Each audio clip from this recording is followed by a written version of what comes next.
அழ வச்சதுன்னா எஸ் பெல்ட்டால் அடிச்சு அழ வச்சிருக்காரு. குக் பண்ணுறது இல்லையா? அப்படி நினைப்பு இருக்கு அவங்களுக்கு குக் பண்ணுறாங்க. தயிர் அது சாதம் இல்லாமல் அவங்களால முடியாது. அன்றைக்கி டாக்டர் வந்து இந்த தயிருங்கிறதெல்லாம் வந்துங்க அவங்க அப்படின்னு ஒன்றையுமே அவங்க அப்படியே வாழ்க்கையே இதாகி போய் ஒரு நேரம் கூடவா, கொஞ்சம் கூட, ஒரு கரண்டி கூடவா, அப்படிங்கிற லெவல். சார் இப்போது அண்ணா ஸ்கூல் டைமில் படிச்சுட்டு இருந்தப்போ மார்க்ஸ் கம்மியாக எடுத்தாலோ இல்லை ஸ்கூலில் ஏதாவதுனாலோ கம்மியாக தான் எடுத்தாரு. அதனால கம்மியாக எடுத்தாலும் இந்த இன்டர்வியூ வந்து அதாவது அவரை அப்ரிஷியேட் பண்றதுக்கோ இருக்கோ இல்லையோ என்ன டேமேஜ் பண்றதுக்கு கம்ப்ளீட்டா ரெடி ஆயிட்டீங்க. என்னடா இந்த மாதிரி ஏதோ ஒரு பொண்ணோட தோல் மேல கை போட்டு நடந்து போயிட்டு இருந்தியா அப்படிம்போது அப்படிலாம் இல்லடா அடி. என்னன்னா டேய் விடுறா, நான் அப்பா எப்படி இருந்தானா அந்த மாதிரி தானே பிள்ளையும் இருப்பான், அதனால அதை பத்தி கவலை இல்லை. இல்லை அப்போ எப்படியோ அப்படி தான் பிள்ளைங்க அப்படின்னு சொன்னால் அதுக்காக நான் தோல்லையில் கை போட்டுக்கலாம் எங்கேயும் சுற்றுறது கிடையாது. அதனால் பொண்ணுங்க சில விஷயத்தில் இந்த மாதிரி விஷயத்துலாம் அவங்க ஒரு போல்டாக ஒரு ஸ்டெப் எடுப்பாங்க பாருங்கள். சரி, அந்த பொண்ணு யாரு? மம்மி இன்டர்வியூ இல்லை, மம்மி இன்டர்வியூ பார்த்து அதுதான் சொன்னேன். நிறைய பேர் அப்படி சொல்ல முடியாது. ஓ நிறைய பேர். அப்போ நான் பரவாயில்ல. கல்யாணத்துலாம் அட்வைஸ் என்ன, கல்யாணம் பண்ணுறதுன்னு முடிவு பண்ணிட்டார் அப்படின்னு சொல்லும்போது சரி போய் மாட்டிக்கிட்டா நீ என்ன பண்ண முடியும்? அதனால் வந்து இதில் அட்வைஸ் பண்ணுறதுக்கெல்லாம் ஒன்றும் இல்லை. தான் பெற்ற பெருகை வையகம் பொழுதுங்கிற மாதிரி. ஓகே, கொஞ்சம் எர்லியராக ஸ்டார்ட் ஆகுது இவருக்கு. Not the point. ஆமாம், நாட் த பாயிண்ட். இப்போ நான் நடிக்கும்போது அப்போல்லாம் நயன்தாரா இல்லை, அப்போல்லாம் வந்து வரல. இல்லைப்பா கேரக்டர் வைஸ் சொல்லு. இல்லை father and son same feeling.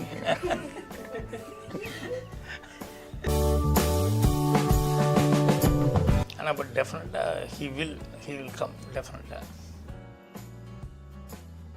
ஆனால் இன்றைக்கி வரைக்கும் அந்த ஸ்டோரி டெல்லிங் இருக்கு இல்லையா, அதுதான் எனக்கு மூலம்னு நான் நினைக்கிறேன். ஏன்னா அதை பேஸ் பண்ணி தான் அப்புறம் டைலாக்ஸு, அப்புறம் டைரக்ஷனு, ஆக்டிங், இது எல்லாமே அதை பேஸ் பண்ணி வருது. ஸோ அதனால் நான் அந்த ஸ்டோரி டெல்லிங் அந்த இது இருக்கிறதுனால தான் ஒரு பாக்யா மேக்சின் கூட ரன் பண்ண முடிஞ்சது.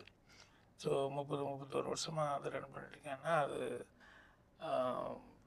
அது மேலே இருக்கிற இன்ட்ரெஸ்ட்டு என்ன புக்கு அப்படிங்கிறதுல வந்து படிக்கிற காலத்தில் ஒழுங்காக படிக்காம விட்டேன் ஸ்கூல் பாடங்களை. ஆனால் அதுக்கப்புறமா வந்து வெவ்வேறு புஸ்தகங்கள் படிக்க ஆரம்பிக்கும் போது தான் அந்த புக்கில் எல்லாம் எவ்வளோ நாலேஜ் இருக்குது அப்படிங்கிறது எனக்கு தெரிஞ்சது.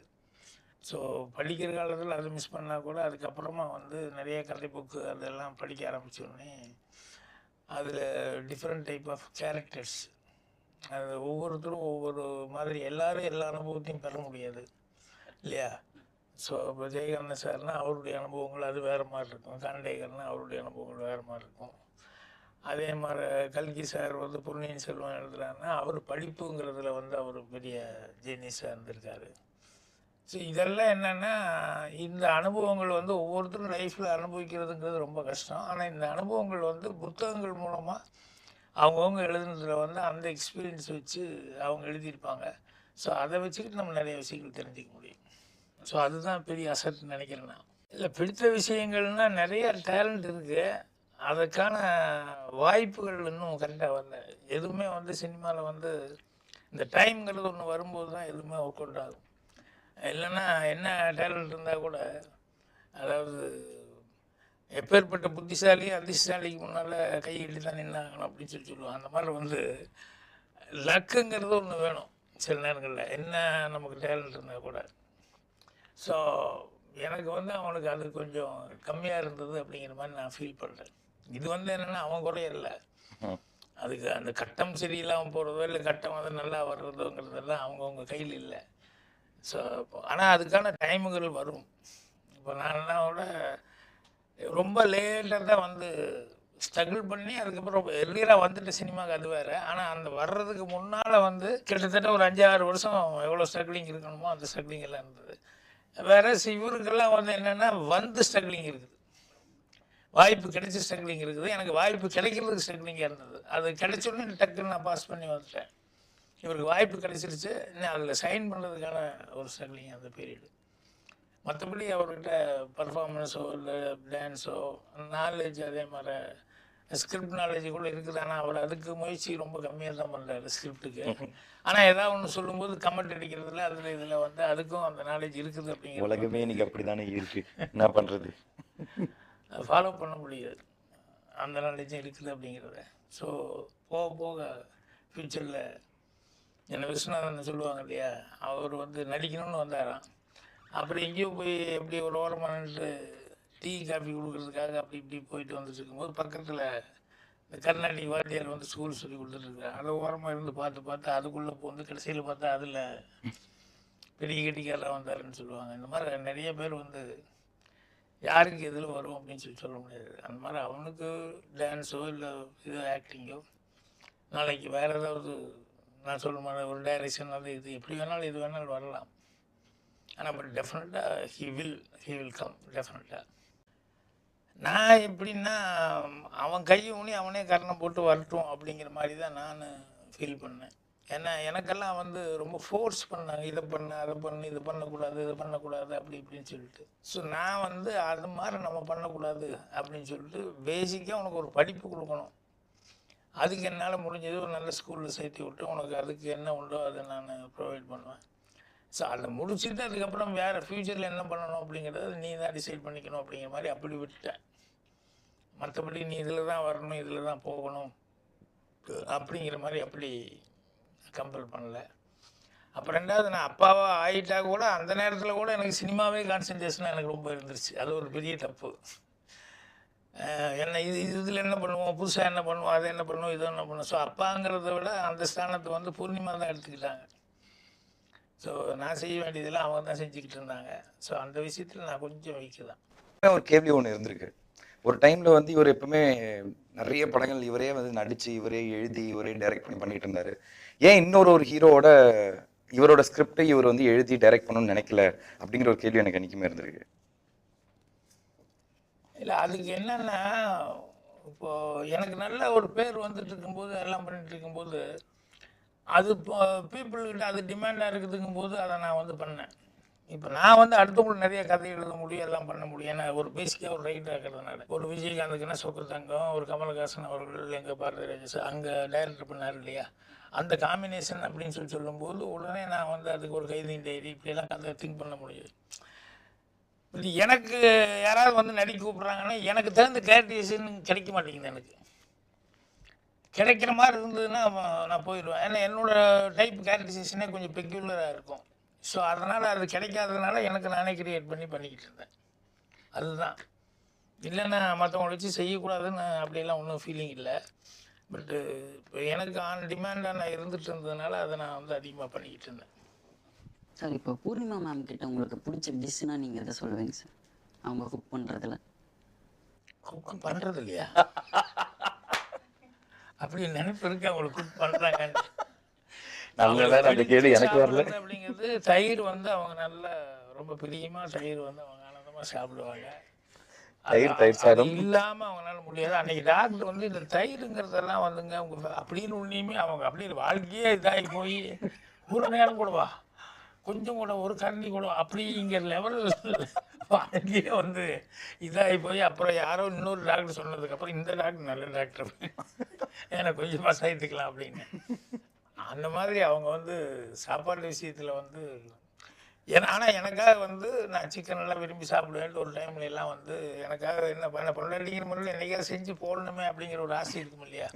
ஸோ அது வந்து 4 பேர்த்திட்ட கேட்டு புஸ்தகம் வச்சு அதை வச்சு இதை வச்சு ட்ரை பண்ணி எனக்காக கூட ஆளுகளை வச்சுட்டு அவங்க சிக்கன் தொட மாட்டாங்க, மட்டன் தொட மாட்டாங்க, எல்லாம் பண்ண மாட்டாங்க. ஆனால் சொல்லி இது கொஞ்சம் இப்படி போடு, இது கொஞ்சம் அப்படி போடு, அப்படி போட்டு எனக்காக சிக்கன் குழம்பெல்லாம் வச்சு அவங்க இது பண்ணி கொடுத்துருக்காங்க. அப்புறம் ரொம்ப சிரமப்படாதம்மா எதுக்கு அப்படிங்கிற மாதிரி. அதையும் நீங்கள் தைரியமாக சாப்பிட்டீங்களே? இல்லை அது கூட ஆளுகளை வச்சுட்டு தானே பண்ணாங்க, நல்லா தான் பண்ணாங்க. ஸோ அந்த மாதிரிலாம் அவங்க ட்ரை பண்ணியிருக்காங்க. அதனால் செய்யக்கூடாதுன்னு இல்லை, இப்போ அவங்களுக்கு செய்ய முடியாத அளவுக்கு தான் அவங்களுக்கும் ஒர்க்கு வந்துடுச்சு நிறையா. வீட்டில் சும்மா இருந்தாங்கன்னா எதையாவது ஒன்றா அதை பண்ணலாம் இதை பண்ணலான்னு நினைப்பாங்க. பட்டு அதுக்கான சூழ்நிலைகள் இல்லையில்ல. ஷூட்டிங் போடுறது அது இதுன்னு வந்து மாறி மாறி வந்துடுறதுனால அதுக்கான வாய்ப்புகள் ரொம்ப கம்மியாகி போச்சு. அக்கா நல்ல வேளை அந்த கேள்வி என்ன கேட்கல அப்படின்னு நினைச்சேன். ஆ அவங்க நல்லா செய்வாங்க. ஆமா, சாலடு ரொம்ப நல்லா செய்வாங்க. சால்ட்டு இதெல்லாம் எனக்கு இந்த கத்திரிக்காய் இந்த சட்னி எல்லாம் இருக்குது, தக்காளி சட்னி இதெல்லாம் வந்து நல்லாவே பண்ணுவாங்க அவங்க.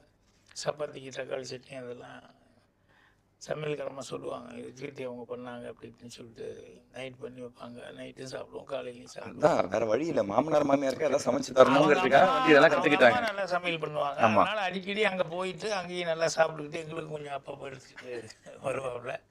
அவங்க அக்கா கூட நல்லா செய்வாங்கன்னு நினைக்கிறேன். அவங்க அக்கா நல்லா சாப்பிடுவாங்க என்ன மாதிரி. அப்படியா? அவங்களும் நானும் ஒரே டைப். அவங்க அக்காவும் நானும் நல்லா வந்து சாப்பாடை விரும்பி சாப்பிடுவோம். கீர்த்தி அந்த அளவுக்கு சாப்பாட்டு பிரிய கிடையாது, சாப்பிடும் அவ்வளோதான ஒழிய அது எக்ஸசைஸ். நீ எல்லாம் எதுக்கு எக்ஸசைஸ் பண்ணுற அப்படிங்கிற மாதிரி நான் நினைப்பேன்.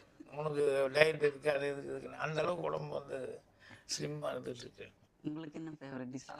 அதான் சொல்லிட்டேனே, அவங்களுக்கு சட்னி பண்ணி கொடுத்தாங்க. எனக்கு மேக்ஸிமம் அவங்க செய்யறது வந்து ஒரு ஸ்ப்ரவுட் சாலட், ஒரு கியூக்கம்பர் கேரட் சாலட்.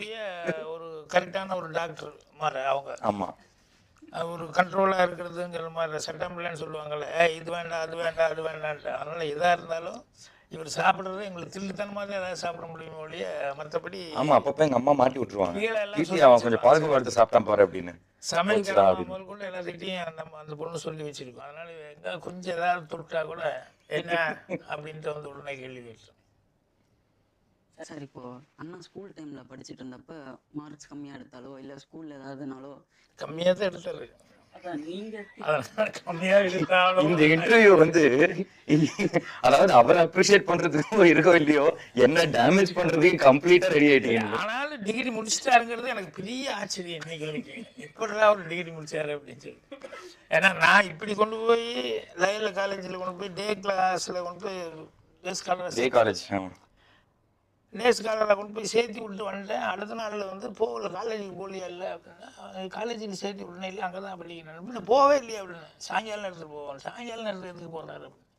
அப்புறம் கேட்டால் எனக்கு தெரியாமல் அவங்க அம்மாவை கூப்பிட்டு போய் அந்த பிரின்சிபால்கிட்ட சொல்லி டேக்கு பதிலாக வந்து ஈவினிங் காலேஜ் அப்படிங்கிற மாதிரி இவரை மாற்றிக்கிட்டாரு. என்னடான்னா ஷூட்டிங் வந்து அட்டன் பண்ண முடியாது டே டைம்லன்னா, ஏன்னா ஆப்சன்ஸ் அதிகமாகி போச்சுன்னு சொன்னோம்னா அப்புறம் அதை வந்து இது பண்ணி விட்ருவாங்க.